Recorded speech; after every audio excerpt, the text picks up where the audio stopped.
আজকের রেসিপি হলো গাজরের হালুয়া। তার জন্য সবার প্রথমে গাজরটাকে আমি ছোট করে কেটে নিয়েছি একটু, আর ছাড়িয়ে নিয়েছি। ধুয়ে পরিষ্কার করে নিয়ে এইভাবে কুড়ে নিব। সমস্ত গাজরটাকে এইভাবে মিহি করে কুড়ে নিতে হবে। এই হালুয়ায় আমি যে চিনিটা ব্যবহার করব, তার জন্য চিনি আর এলাচটাকে গুঁড়ো করে নিব। আর আমি এখানে আমন্ড আর কাজু দুটোকেই গুঁড়ো করে নিব। দুটোই খুব মিহি করে গুঁড়ো করে নিয়েছি। এবার রান্নার জন্য গ্যাস অন করে আমি একটা কড়াই বসিয়ে দিলাম। কড়াইটা খুব ভালো করে গরম হয়ে গেলে কড়াইতে দিয়ে দিলাম 2 চামচ ঘি। এটা ঘরের তৈরি এক্কেবারে খাঁটি ঘি। ঘিটা গলে গেলে এবার আমি তার মধ্যে দিয়ে দেব গোটা কয়েক এলাচ, আর দিয়ে দিলাম তেজপাতা। এই দুটো অল্প কিছু নাড়াচাড়া করে নিব।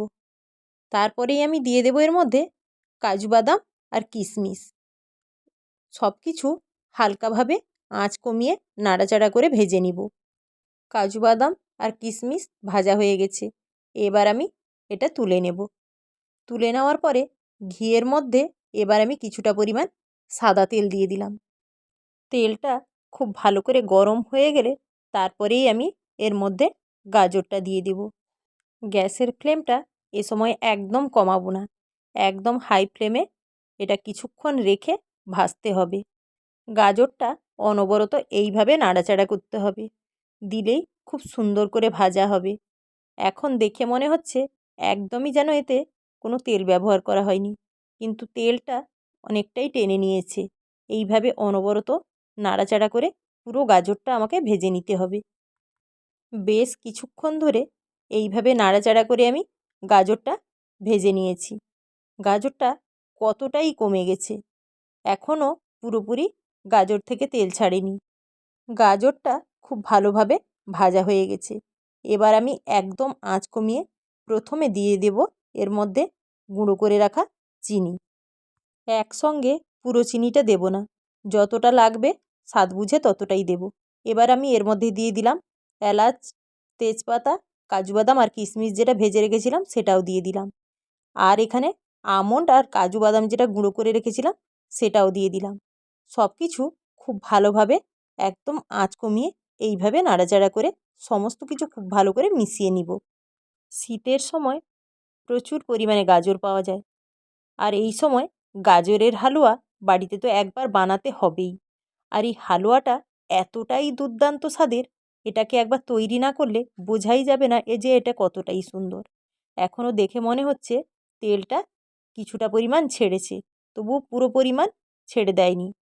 কাজু বাদাম আর আমন্ড যেটা গুঁড়ো করেছিলাম সেটা এইভাবে দানাভাবে গুঁড়ো করেছি, একদম মিহি করে গুঁড়ো করিনি।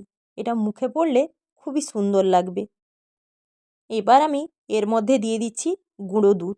গুঁড়ো দুধটা একসঙ্গে পুরোটা দেব না, এটা অল্প অল্প করে দিয়ে খুব ভালো করে মিশিয়ে নেব, যেন দলা পাকিয়ে না যায়। এইভাবে খুব ভালোভাবে নাড়াচাড়া করে নিয়ে আমি গুঁড়ো দুধটা পুরোটাই এর মধ্যে মিশিয়ে নেব।